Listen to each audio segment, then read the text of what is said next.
In this guide, I'll show you how to change the server region on Apex Legends, and this works on PS4, PS5, Xbox, and PC.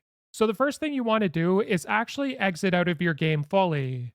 So on your console, what you want to do is back out and make sure you've closed out of the game completely. Now, once you've done that, what you want to do is boot up the game again.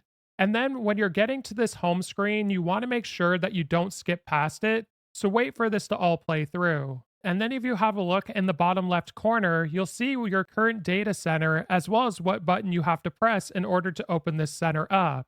Now here you'll see I'm currently on New York with my ping 32 and I'm getting 0 packet loss. Now you can scroll through this entire thing and select which server you want to join.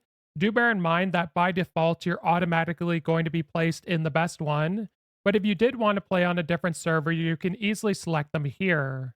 So once you've selected the server that you want to use, in this example, I'll just change it to Iowa. It'll bring you back to this screen, and then you just want to press A or X on your controller to rejoin back into Apex Legends to play on this new server region. If this guide was helpful, like and subscribe, and we'll see you in the next one.